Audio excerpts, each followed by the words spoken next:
the Sports Betting Network. The numbers told the story, they always do. It's one of those idiots who believe in analytics. This is a numbers game with Gil Alexander on VSiN. Welcome into a numbers game. It's Kelly Bidlin here hosting the show for the next 2 days. But oh boy, am I getting some help. Ladies and gentlemen, the great Steve Fezzik alongside. Steve, thanks for stopping in, man. So you and Gil do this every morning, 7 a.m. You know, it's not 7 a.m. You're up at 5 a.m. Kudos to both of you. That's right. Way early. Thanks for hanging out. You got 2 full days of me and Steve Fezzik. So we're going to have some fun, man. A lot of football, maybe some casino talk tomorrow. Definitely some casino talk, some contest strategies. What else are we going to hit on? We got a million things. Maybe tomorrow we'll do a little blackjack quiz for everyone. I like that. Okay, so coming up on today's show, we got a lot to get to today. Next segment, well, maybe next segment. This is all getting pushed back because we do have some breaking news to get to. Fezzik fights the narratives. Love the conversation I heard that you had with our friend Ross Tucker on the Even Money podcast. Make sure to catch that every week throughout the season with Ross and Steve Fezzik. And you were battling a bit of some narrative teams from a season ago as we head into this year. I thought those were couple great ones to seize on, so we'll hit on that. We're going to talk about the VSiN NFL betting guide in just a couple segments from now. Steve's going to let us know where we got it right, where we got it wrong, maybe some things that we can improve on. And then 10:45 Eastern, Zack Cohen joins the show. We will talk tennis and college football win totals with Zack. We're going to focus in on the ACC. 8 o'clock, Steve will give us a little bit of a look on how you should be betting some of these offseason futures between college football and the NFL. MLB, as Gil would say, instant offense with John Legeza. We're going to get it at 11:15 Eastern. We'll go over the MLB card for the day with him. And then we're going to end the show with some keys to becoming a better this football season with the great Steve Fezzik. Steve, we're going to start here a little differently than planned, though, because, oh boy, Jets. It's Jets all over again. Quarterback Justin Fields carted to the locker room with an apparent lower leg injury. That from Adam Schefter about 15 minutes ago.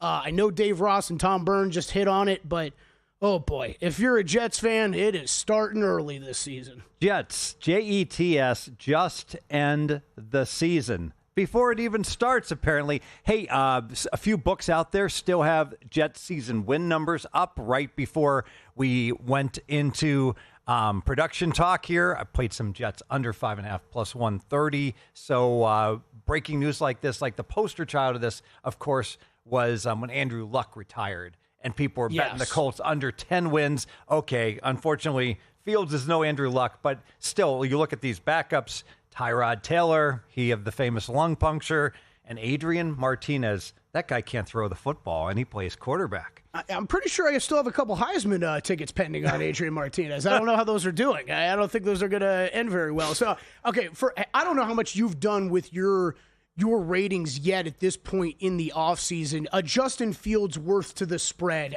Do you have a number or a rough number in mind for you? Sure. So Tyrod Taylor would be like a Joe Q, slightly better than average backup quarterback. So that's like maybe like a minus 2.75 versus just an average starting quarterback, which would be nothing special. Right. And you've got, Fields would be like a -1. So it's like a 1.5 downgrade, I would say. So, but worth enough for you to go make a win total bet. Well, and also, you now look at the third string quarterback. What happens if Tyrod Taylor gets hurt? Now, obviously, they're going to pick someone up off the scrap heap, off of a couch somewhere, if Fields' injury is significant, but it's escalating throughout the whole team. Yeah, absolutely. We're going to get into a little MLB from last night. Next segment, I want to wrap up a couple other training camp notes we saw from yesterday that thought were significant. We had Brian Daboll come out. We were on the show yesterday, Matt Brown and myself, when this news came down. I'm still a little shocked by this, Steve. I'm so glad these numbers are still up so we can talk about it. Brian Daboll coming out and saying Russell Wilson is our quarterback. Quote, these other guys will be out here competing, but Russ is our starter, Daboll said. I think that's smart by him because, man, being in some of these locker rooms around these training camps, Steve, guess what? All you were going to hear all training camp from reporters were questions about who's your quarterback, who's your quarterback, who's your quarterback. So if you're already leaning one way, I think that's smart. What do you think about DraftKings still hanging the Week 1 starter market up, and it has not moved at all? a really good investment. You go ahead and bet the minus 750. And hey, I get it. People want to go ahead and parlay it to something else when they see a minus 750, and it's fine to do so. But it's also fine just to take your betting that Russell Wilson doesn't get arrested or injured between now and opening day. So that is really the only thing, and it's worth mentioning, right? Guys get hurt all the time in training camp and preseason. I mean, look, it just happened this morning. We just talked about it with Justin Fields. It's something that can happen, but man, with that big of signal from a head coach, I was shocked that market was still being left up, even at the number that it was. So. Hey, real important, two teams in the NFL whose, if you looked at their season win number, you'd say these teams are terrible. All right, and they probably are, the Giants and the Browns. But part of the reason their season win numbers are so low is because there's a projection that Russell Wilson won't be starting come December, and you're going to have Dart out there, and you're going to have an unproven, rookie quarterbacks. So those are teams that probably the Giants and Cleveland going to be better week 1 than they're going to be week 14. Giants under already in the account for me. That was the first bet I made in the offseason. You're in on that as well, yeah, right? Really tough strength of schedule and a projection that by October, they'll be done. So yeah, I'm interested to see how slowly they do bring along Dart. There were some interesting comments about that the past couple days too. The other one I thought of note out of the Jaguars camp, I wanted to talk to you about. I think it does affect some awards market. Travis Hunter spent the entire first day of training camp exclusively on offense. Liam Cohen, though, head coach, did say, hey, they're going to split up his time through camp offensively and defensively. Wants him to get into a rhythm. Just checking in on latest odds on Offensive Rookie of the Year and Defensive Rookie of the Year. He had been 12-1 in both markets for most of the summer, down to 10-1 now in Offensive Rookie of the Year, 12-1 still, Defensive Rookie of the Year. Steve, just overall, what kind of impact do you expect from a Travis Hunter this season on either side or both sides of the ball for this Jags team? I don't like distractions. I don't like it when a team has to do something different than every other team does. So I obviously a great player, but I will forecast that this is going to be, it could even be a disaster, with all the distractions and him going to all these meetings, even though obviously he makes your offense better, he makes your defense better, but does he make the team better? We will have to see. Yeah, no, I think that is, I think that's fair, because that is, I kind of got, I don't know if I fully believed that we were going to really see him spend that much time on both sides of the ball. I think they're going to end up working him in a little slower maybe than we think. Wanted to get a couple of my first-round leader bets out there for the 3M Open. It is underway. One of my guys on the course already, Kurt Kitayama, is out there, but these other guys have not started yet if you did want to get involved. Jake Knapp, bet at 50-1. Kurt Kitayama, 55-1. He is out on the course right now. I believe 1 under par is what I saw. Keith Mitchell, 60-1. And then Kevin Yu, 4 first-round leader bets for me heading into the 3M Open if you wanted to get involved. Shifting over to baseball last night, a couple interesting results I know we wanted to hit on. For the Rockies, how about this? Rookie right-hander Tanner Gordon pitched 6 innings. They beat St. Louis Cardinals 6-0. Their first shutout since May 15th, 2024, Steve, ending a streak of 220 games since they last kept an opponent from scoring the 3rd longest streak in MLB history. Just more Rockies fun this year? And, the Rockies and the White Sox certainly playing hard, happy to be playing baseball, not very good records, but, maybe some spot opportunities. Cardinals stick a fork in them, losing all those games in Colorado. They're heading back to 500. A nice story to start the year, but probably a fading team. One you'll be looking to target, you think, down the stretch here? Yeah, I believe so. Yes. Believe so. So Steve says with a smile on his face. All right. Shohei Ohtani homering for the 5th consecutive game last night. That ties a Dodgers franchise record. That was pretty impressive to me. His 37th home run of the season. Dodgers beat the Twins 4-3, but keep in mind they have been struggling recently. Just their 4th win in the last 15 games. Steve, what do you make of this Dodgers team right now? Want to talk MLB best record odds with you maybe tomorrow. I think those are getting kind of interesting. Dodgers, anything to be concerned about right now? Oh, sure. So, it's interesting. So the Dodgers can't play a lick since May 1st, obviously. They're terrible. Awful versus expectation. And everyone else, and there's all these, really, really good teams like, Toronto and Houston, et cetera. And then you look at the standings, and all these teams are like tied right now. Right. How is that possible that the Dodgers are so good? Hey, you know what? I don't want to tell baseball teams how to do their analytics. But I use an example where bases loaded, the Dodgers, if you missed it, Dodgers down 1, they had the bases loaded, 2 outs.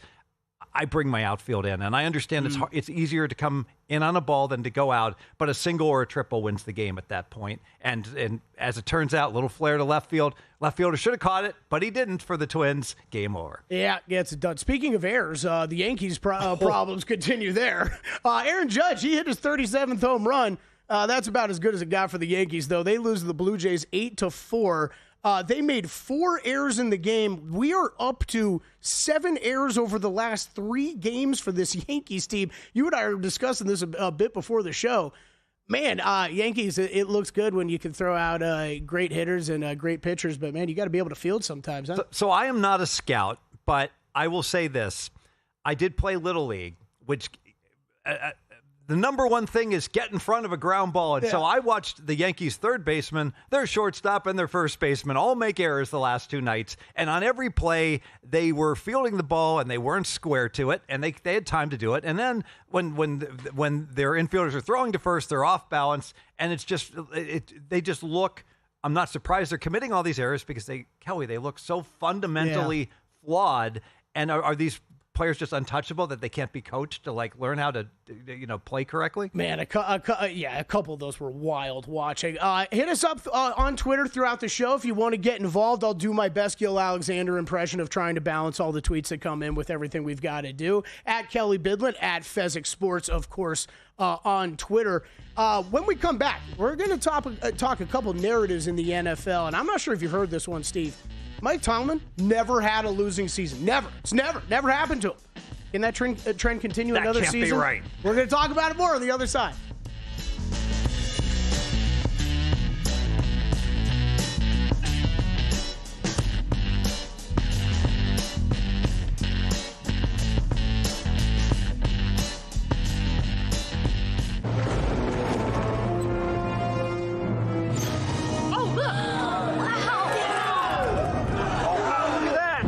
What's the guarantee? Eric? Mike, time to make history. Players at Circa Million make 5 picks against the spread each week with quarterly and full season payouts. Circa Survivor entries choose one team each week with no point spread. The last one standing wins it all. We have $21 million on the line. Are you in? Visit circasports.com for details. So, Paulie, have you had a chance to read the VSiN Daily yet? Yeah. Came in at 3 a.m. What's Bill doing up that late? Well, rumor has it starts off with a 12-hour meditation session. Then he just pours himself over film and live TV, really focusing and taking it all in. Bill's in with the biggest insiders, talking trade secrets, strategies, the whole 9, absorbing the info. And then and only then can the writing process begin.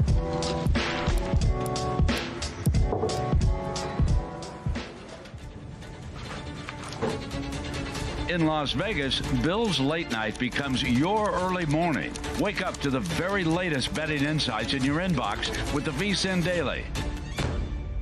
Sign up for free at vsin.com/newsletter. Coming up on the next edition of Follow the Money, Paul Charchian on the program to talk NFL futures and fantasy football drafts, picks, and sleepers. And Paul Stone, Big Ten preview, ACC preview as well. Rapid fire with win totals and picks. Follow the Money, 4 to 7 Eastern on VSiN, the Sports Betting Network, now Sirius XM Channel 158. Check out the website for all the betting tools and analysis, or get the VSiN Watch app.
VSiN, the Sports Betting Network.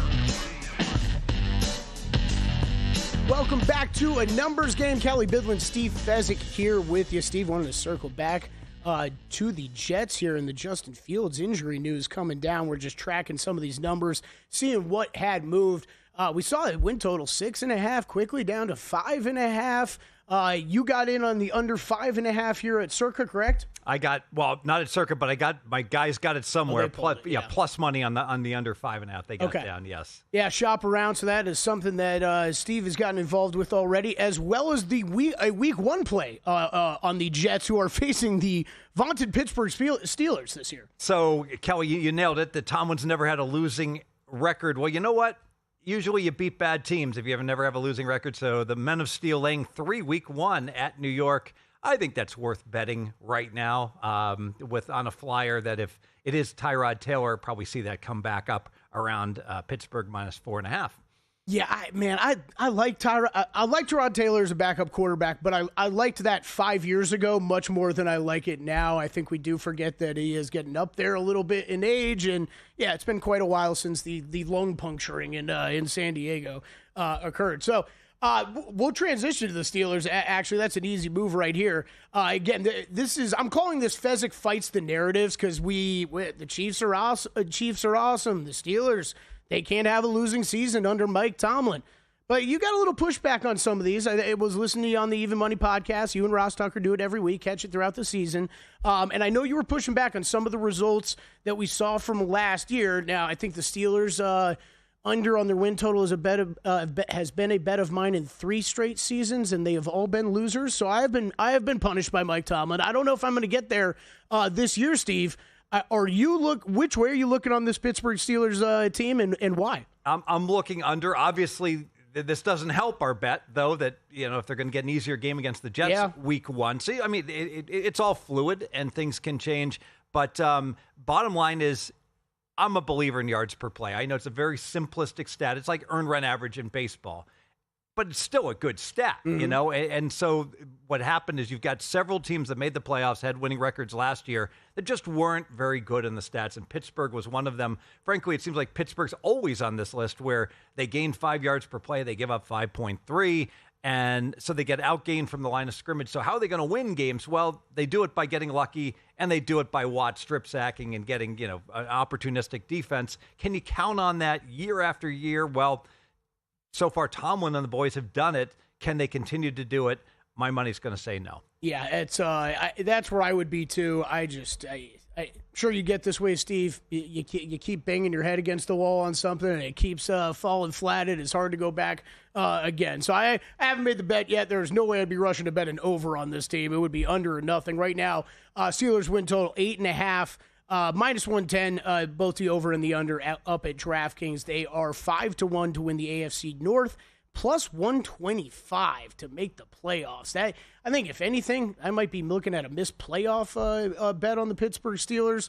That should correlate with an under with the win total as well. You might want to dovetail. So Will Hill gave out a clever prop. The Steelers to lose in the wild card round. I think it was plus 330. So if you want 2 anti-Steeler bets, you bet the Steelers to miss the playoffs, and you bet the Steelers to lose in the first round of the playoffs, right? Because do we really see the Steelers winning a playoff game? And as long as they don't, obviously you're going to have a winning portfolio. I like that. Actually, that's the way I might go about that. We had that conversation actually a couple days ago with Drew Dinsick about the Broncos and betting that same exact stage of elimination prop, right? Like they believe we're going to make it to the playoffs. How much do you believe they're going to get past one of those good quarterbacks in the first round? It could be another way to look as well. The other team wanted to ask you about the Chiefs. I mean, they made the Super Bowl, Steve. They've made the Super Bowl in 5 of the last 6 years. What's wrong with the Chiefs heading into this season? They stink. No, I mean, here's a team, and now I get it. They lost 38-0 to the Broncos. So, all right, that's kind of garbage statistics, and we should take that out. But over the course of the year, the Chiefs gained 5.1 yards per play. They give up 5.3. So think about that. That's the statistical profile of an 8-9 team, and they went 15-2. Contrast that with Baltimore. So the defense numbers are about the same. Every time Baltimore snaps the ball, they get 7 yards. Yeah. Every time Kansas City snaps the ball, they get 5. I get it. hey, none of it matters to the fourth quarter, and Mahomes is God, and he's going to find a way to will you to the victories. But at some point, as Gil likes to say, unsustainable. Kelsey's a year older. I think you got to look under 11.5 wins for Kansas City. Yeah, I do think it's interesting with the one possession win conversation with the Chiefs and everything. And I don't know how you view this, because you do so much with the numbers and everything with all of these teams and all of the outcomes.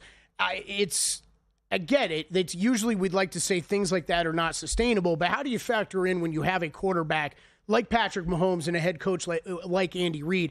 In my opinion, that stuff is going to happen more often when you have those guys available to you. So do you factor that stuff in when you're looking at numbers for teams and point spreads? Yes, but it doesn't mean you're going to win all of them. It just means you're going to win a little more.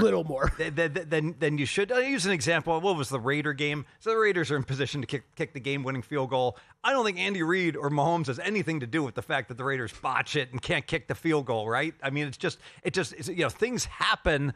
And they've just been so fortunate, and that's why their season win number is 11.5, and instead of 10.5 this year. And I think you try to take advantage. Yes. Yeah, I like that. Okay, let's shift over to the NFC West, because I thought you had a couple comments about a team in the NFC West you are very high on that I feel like I've heard conflicting opinions on this offseason. 49ers, you are high on this year, sir, right? And are low, fair to say, lower than most on the Rams? Yes. So Let's talk about the narrative. The narrative is obviously the Niners are aging. They lost some of their skill position players. Obviously, Debo's gone, and maybe the window's closed. And the Rams, well, the Eagles were the best team last year, and the only team that had a shot to beat them was the Rams, who were down 6 driving in the snow. Snow in Philly, and they were 21 yards away from pulling the upset. Well, it's true the Rams played great in that game, but the Rams just weren't very good. So they gained 5.5 yards per play. They gave up 5.8. Their defense was horrendous last year. Do we really think Puka can get any better? So they got a 37-year-old aging quarterback. I think the narrative is, the Rams are, this is going to be their division this year. And the stats say no. The Niners, even though they only won 6 games, had better stats. They outgained their opponents by 1 yard per play. They're certainly going to be much healthier this year. I do believe in Purdy. So bold prediction, the Niners going to win the Super Bowl. All right, there you go. Steve Fezzik with a Super Bowl prediction right off the bat. I like it. Okay, Niners with the easiest schedule in the NFL based off win total, and the Rams clock in at 20th is where they land. On that, I think this is the most fascinating division in football to me this year. NFC West bets that I have made so far.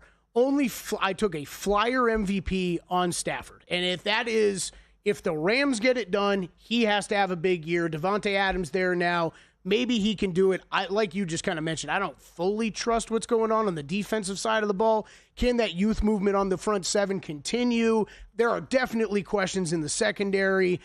So I hear on the Niners, I haven't really gone to battle. I'm not going to battle as far as taking a division bet on the Rams. I think with that easy schedule the Niners have, some of these guys getting back healthy. I'm a believer in Brock Purdy too, and I think that's probably the biggest thing is how much you believe in the quarterback situation in San Francisco. I'm right there with you, so I don't know if I'm going to be going to battle against the Niners in that division, but I hear you, and I can't really knock that bet. The only one, I want to get your thoughts on this, the only bet I've made in this division, Seahawks to finish 4th at plus 120. I don't know how you feel about this team. I got burned by them last year and lost a lot of faith in what's going on there in Seattle. And meanwhile, Arizona, I'm starting to believe in a little bit more. I was high on them last year heading into the year. They kind of finished exactly where I thought they'd be. There's no overs for me on Arizona yet. I did bet week 1 Cardinals against the Saints. But what do you think about my Seahawks bet finishing the last in the division? I love it. So we're debating how good the Rams are. Yep. Are they a contender or not? I firmly believe that the Niners are, and Arizona's a team on the come. So that leaves Seattle. Geno Smith had, frankly, frighteningly good accuracy numbers as a quarterback. Sam Darnold, I think that was a system, year for him in Minnesota. I don't believe in Sam Darnold at all. So, with this Right Angle Sports does this, right? Right. Set up Seattle under 8.5 wins. Right. Go. Go. We Yeah, are go. betting Seattle under 8.5 because you know what? If they're going to finish last, they're probably not going to win 9 games. So I like both bets. Yeah, it's a fascinating division to be overall because I do think Seattle's defense is going to take a step forward. That's what Will McDonald was brought in to do, right? But the offense, I agree with you, the quarterback change, I don't think that's an upside. What you've done with the wide receivers is all over the place now.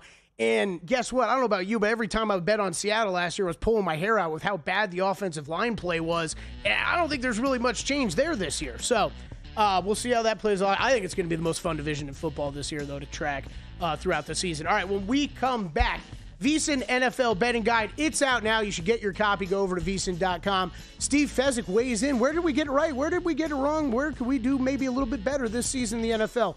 More to come on the other side.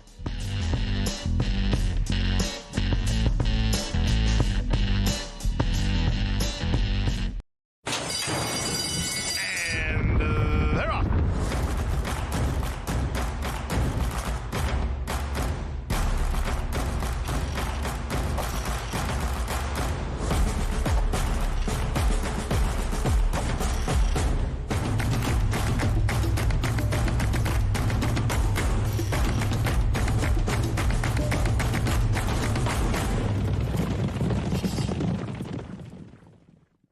Gear up for football season the sharp way with a VSiN Pro subscription.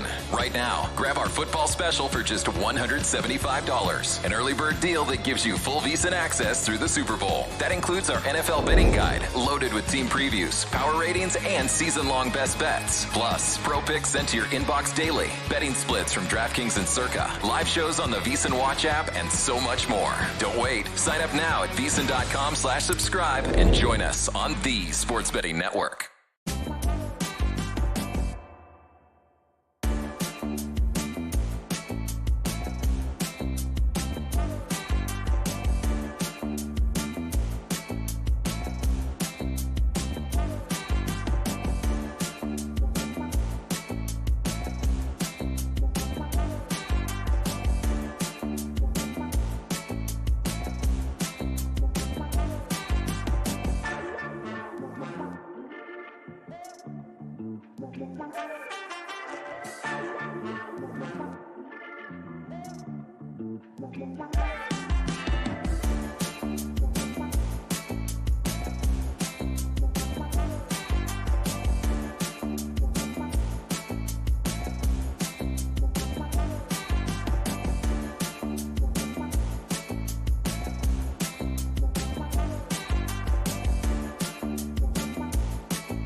This is VSiN, the Sports Betting Network.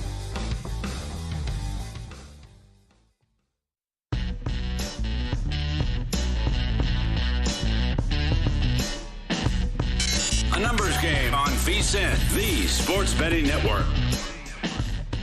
Welcome back to A Numbers Game. Kelly Bidlin, Steve Fezzik with you. VSiN NFL Betting Guide, mentioned in the last segment. Guess what? It's out now. Zack Cohen we'll have up next. He was a big part of it. We'll be talking about that with him, and as well as our college football betting guide, which drops on August 5th. Want full access to both? Sign up for the football special and get everything VSiN Pro has to offer across all sports from now until the Super Bowl for just $175. Head over to vsin.com/subscribe to lock in your football special today. Just want to follow up on this field story that we're getting this morning. Another tweet coming down from Adam Schefter, Danny Higgins, our great associate producer. I want to say in the back, but he's at home working, so, make it into work. Danny, make it into work. He's dealing with car issues. It's okay, Steve. We forgive him. Eric Gled told reporters that Fields suffered a toe injury today, too early to determine its severity. So, considering we're sitting here, we haven't seen video, we didn't see a knee go down or something like that, this is probably better. As long as they don't have to amputate it, he should be fine, right? Should be okay. Yes, eventually he'll probably be okay. I agree with you. Okay, moving on. Wanted to hit on the VSiN NFL betting guide. You had sent me some notes the other day of just you thought there was you always bring it up. You love it. You love reading it every year. I think it's a must read out there for people prepping for the NFL season. And you and I were just talking off air. This is the time. I was doing a guest spot on another radio station the other day, and they kind of did it's that slow time of year. What are you betting? Maybe you're not betting a ton right now, but you are prepping to bet. Speaking of preparations, Fan, give me a two-shot right here. Look at Steve Fezzik coming prepared today. He has, I don't know how many different colored note cards in front of him and notebooks on top of notebooks. So this is the most prepared this show's been in maybe 5 years.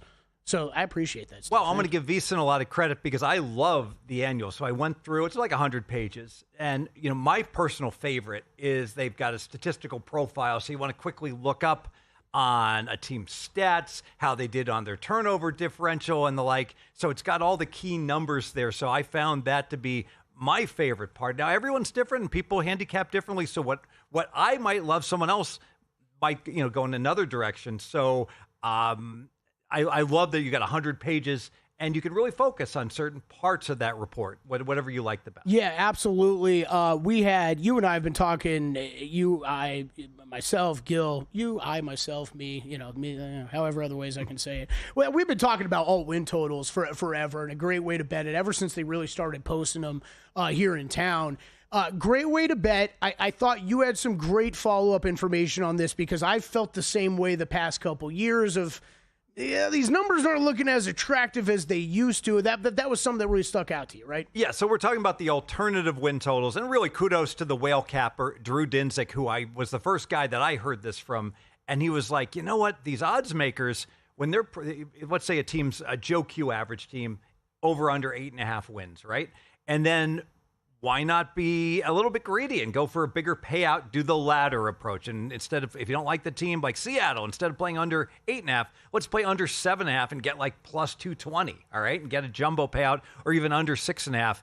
And frankly, last year even at Circa, I made about a dozen of these bets. I love these bets, did real well. Drew Dinsick has done great for years. But what's happened is that the odds makers, as they sometimes do, has made adjustments. So Jeff Benson's crack crew.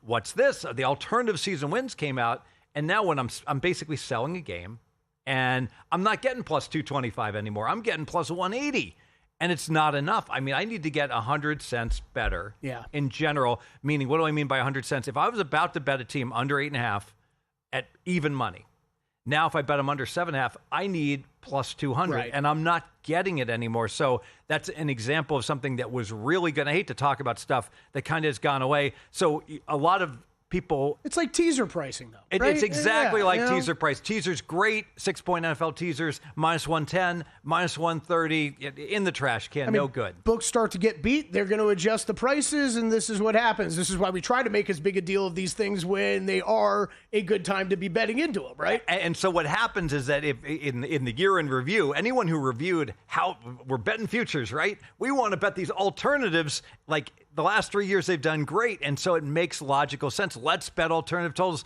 but now the books have adjusted, so I would pump the brakes on the value being there. But warning, little math. Danger. If you just price like a binomial distribution based upon like the point spreads on all these teams, Drew is absolutely correct. There's more variance that you would expect. They call those black swan events, that a team that's supposed to win 8 games, like the Vikings were supposed to win 7 games last year. They win, 13, 14?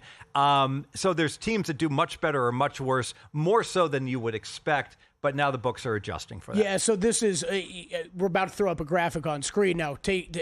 Keep in mind, this does not take into account pricing for this, but to the point of how successful these are, you just look at year by year over the past 3 years. This is Adam Berkey put it together in the VSiN NFL betting guide. Last year alone, you had 13 teams that were plus or minus 3.5 wins from their posted win total. 6 plus or minus 2.5, and 6 that were plus or minus 1.5. And Steve, that is not doubling up on teams. So that is a team that had 3.5 is not also included in the count for 2.5 and 1.5. And you go year by year, we saw till not as aggressive the year before this. Before that, 2023, you had 5 teams plus or minus 3.5 wins from their posted win total, 6 for the 2.5 wins, 10 from the 1.5 wins, and then over 2022, more evenly spread out, 8 teams coming in plus or minus their 3.5 wins, 9 plus or minus 2.5 wins, and then 7 plus or minus 1.5 wins. So great data. As we can see, there is still it still happens all the time, but the numbers that the books are posting not quite as attractive to be betting in. Yes, and to use an example, flip a coin 17 times. All right, and so you're supposed to get 8.5 heads or tails. You know, it would be, if you're going to be plus or minus more than 3.5 away from that, it's going to be pretty rare. You're only going to flip 4 heads or 5 heads, or you're going to flip, only 4 or 5 tails. But that's because that the odds on that coin stay the same. However, when you look at an NFL team, boom, your quarterback gets hurt, your coach can't coach, and all of a sudden the wheels come off, and you just head to Armageddon in terms of, how your year goes. Right, yeah, absolutely. I know another one of the topics you wanted to bring up are articles from the guide, projections on just some skill position players and how we're looking at them for player props and stuff heading into the year. What did you have there? I love the work that John Hansen does with the props, just accolades. Definitely, anytime John Hansen talks, I listen. And maybe I'm a little bit of an old guy, get off my lawn. But it turns out... No. No. I've never heard anybody say anything like that about you. I hate overs. I hate playing skill position players to go over. And the reason is that there's so many ways you can lose. Your guy gets benched or he gets injured, and then you're donezo. You one injury and you're finished. So all the time you hear, well, as long as he plays 16 or more games, we're favored to win. Probably true, but you know what? It doesn't even take a major injury. You can just be, just have turf toe for half the year, and that will do them in. So I always like to look, if you bet every single player under, you cash 60% of your bet. So it's like rolling up your sleeve, right? You got this urn, and it's got all these black marbles and white marbles in it. And there's just more black marbles losers than white marbles. So play against human achievement. So what's great about the guide, there's players we're bullish on. There's players that we're bearish on. I want to just play the unders on the players that we're bearish on. A couple examples from the guide. Philly's running back, Barkley, go under 1,500 rush yards. Really like that. In Seattle, Cooper Kupp, he's about to retire, right? How is he going to get 775 yards? So another dude that I really like the recommended under on. Well, I'll tell you, if he goes under on that, I think my Seahawks to finish last bet's looking pretty good because they're going to need some type of production out of the guy if they're going to do anything. I had this one brought up to me yesterday, and I thought it was maybe the perfect example of what we're talking about, Steve. Someone was asking me about betting over on Jalen Hurts touchdowns scored, not touchdowns thrown, touchdowns scored, right? So that he's going to run in. It's a friend of mine. I flat out told him I can't imagine a season-long prop. I would rather bet less than that one right now is over that number because of everything you just said, right? It is injuries that can occur between now and the end of the season that could affect that. And we know he's a quarterback that does run enough to make him more susceptible to injury. Then also he's also on a team that there is a non-zero chance that he's sitting a game at the end of the season because they've got everything locked up. Great point. So that was one I'm like, I can't think of one I'd rather touch less than that. And you even had the rules committee risk, which obviously they allowed the tush push, but if they had taken that out, bingo, that's going to be an under right off the bat. Yeah, that would be a big one. Anything that you've bet, I'm just springing this on you now, with player props for the season, under that you like so far this year? I have not. So Okay. I am caught. Like, I'm betting baseball daily, and other sports, and I'm behind. So frankly, it's great that you've got guys like John Hansen. They're really focused on this stuff and can jumpstart you towards higher levels in your preparation. Yeah, and like you said, John Hansen on prop points last year, he killed it week to week on player props. Definitely something to pay attention to on the network. All right, when we come back, could my Florida State Seminoles have a Heisman contender on their team? Zack Cohen thinks so. We'll talk about it with him. As sports fans, we may cheer for different teams, but there's one thing that we can all agree on. We want the game to be big. And with 3 levels, 30 cabanas, a 143-foot screen, 6 clean pools, and endless cold drinks, it doesn't get any bigger or any better than Stadium Swim in Las Vegas. All sports, all seasons. It's more than a pool deck. Stadium Swim is the only thing like it in the world. Elevate your sports betting game with VSiN's exclusive betting splits. Stay ahead with real-time market trends and track bet percentages on any matchup, then uncover the edge by comparing them to the amount of bets placed to find out where the sharp money is headed. Upgrade to VSiN Pro to access betting splits, live odds, line moves, power ratings, and in-depth game analysis. Go to vsin.com/pro to join VSiN, the sports betting network.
Game on VSiN, the sports betting network. Before the lines move, the sharp plays is already there. They don't follow the market. They help shape it. You're not going to outsmart $1 million at sportsbooks or full-time sharps all by yourself, but with Sharp Plays, you don't have to. Go over to sharpplays.com right now to check out everything they've got going on. Kelly Bidlin, Steve Fezzik here on a numbers game for the next 2 days, so buckle up. Strap in, get ready for it. Who knows? We're going to talk about a lot of fun things tomorrow. Casino talk, blackjack strategy, things I love talking about with Steve anyway, so you just get to hear us talk about it on the air. We welcome in now, though, the great and regular Thursday guest, Zack Cohen, senior editor here at VSiN. Zack, how are you doing, my friend? Thanks for joining the show today. I'm doing well. How are you guys? Good. Besides, I just looked into the wrong camera because I'm not used to sitting in this chair. So all those people that usually tweet in, you're on the wrong side, Kelly. Yeah, I'm on the wrong side today. It's messing with me. Want to get to a couple things with you. We're going to talk some ACC win totals, which I know you wrote about in the upcoming college football betting guide out on August 5th. Also some tennis to get with you first, but I did have one small note. Since Steve Fezzik's on the desk with me today, I think we got to take it full circle with the VSiN Killer Sports NBA Betting Challenge. That's, a little awkward that I've got 1 and 2 on the show with me right now. But we all cool heading into next season, guys? We're going to be good? No hard feelings either way? I think so. I shouted out Steve in the newsletter when Bill asked me to write a little something. That was a great performance by you, and I don't even think that I deserved to be there in the end. So it was a good competition. I was happy to get second. Well, Zach, all I said is that one of us from the Hardwood Handicappers crew had to finish top 3. Luckily, you got us in there, so it wasn't a complete embarrassment for the NBA Handicappers here at the network. Steve, you're okay with congratulations on the win. And did you tip out everybody? We are still, so the room attendants are going to get my $3,000, and I'm still working with Bill 80. Okay. In fact, if you want to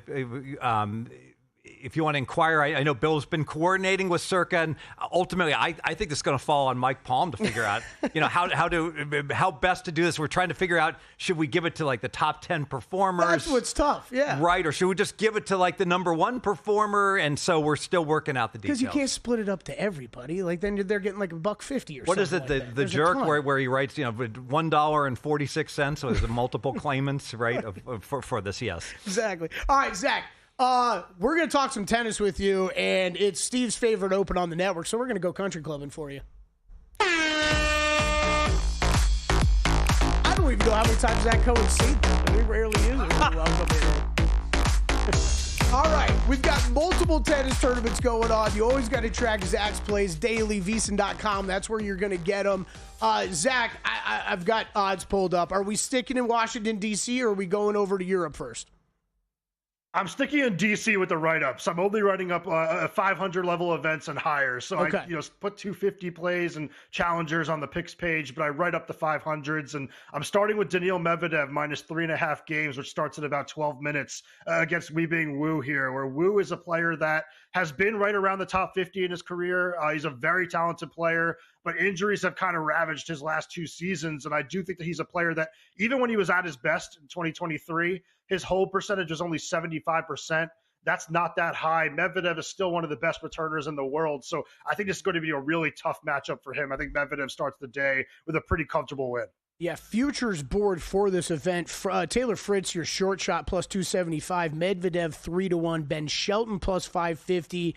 Deminauer, plus 650. Tiafoe, 11-1. He was the name I was looking for. Zach, did you do anything with futures before the event?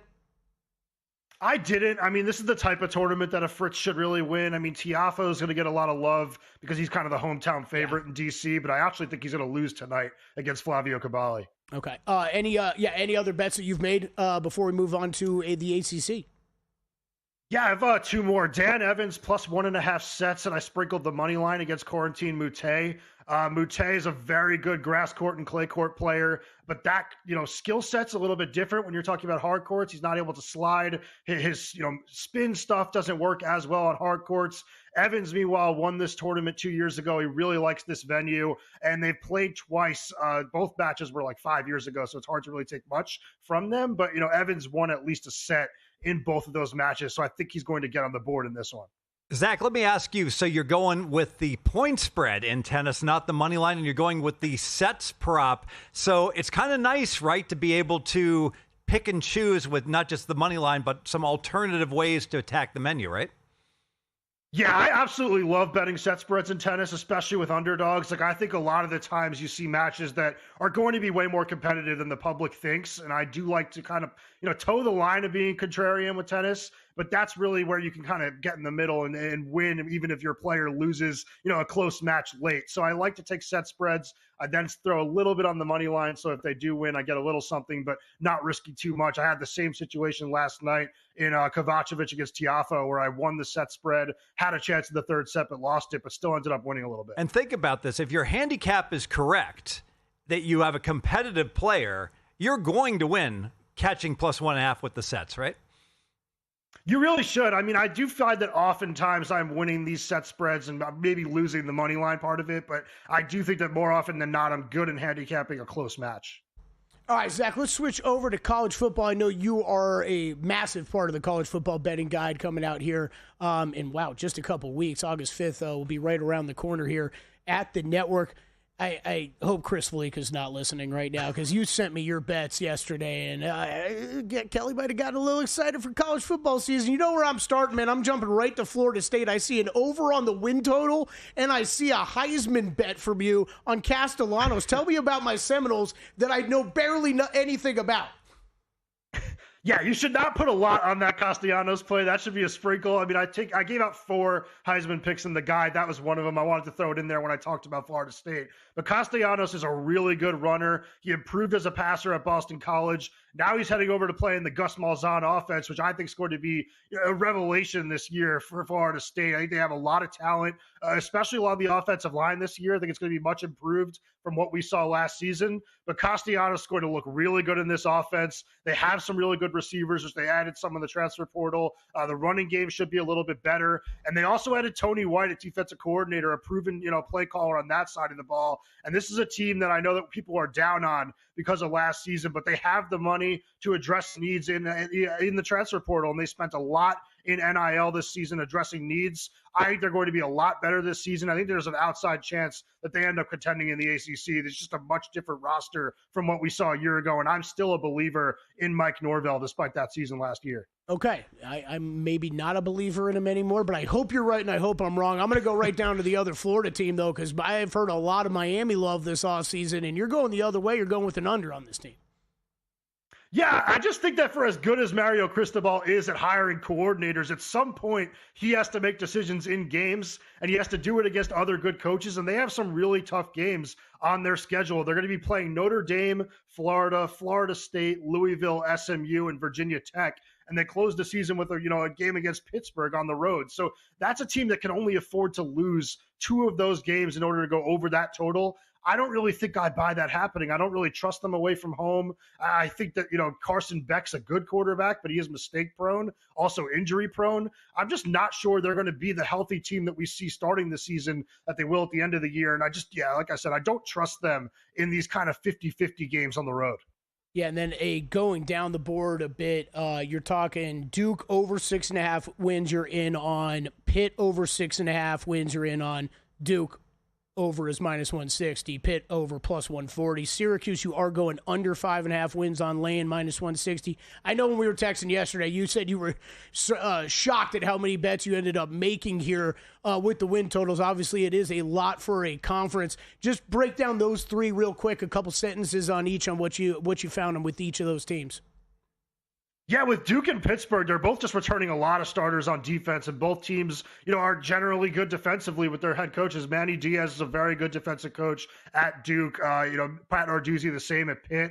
But Duke brought in Darian Mensah, the Tulane quarterback from last year, who was very, very effective as a freshman, a very good passer down the field, very accurate to every part of the field, and pretty mobile with his legs. So I think that the offense this year is going to take a huge step forward from what we saw a year ago. I think that their schedule is relatively reasonable. I mean, they have a very winnable home slate and then a few 50-50 games, but I think that you could trust them in those games because, like I said, the defense is good and they are very much better at the quarterback position. And Pitt, They have Gill's guy Eli Holstein back and healthy. Mm-hmm. They were 7-0 to start last season. Holstein is an electric dual threat quarterback. I think they're going to be much better offensively this year.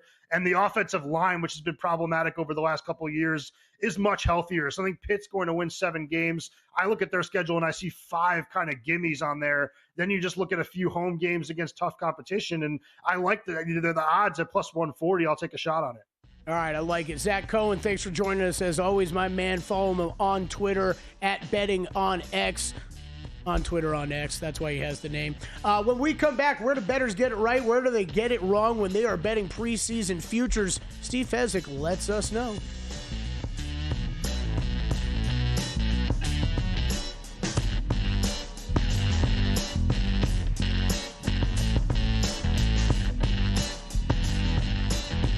Introducing the $500 trifecta. Use your GBank Visa signature credit card within 3 months of account opening and deposit.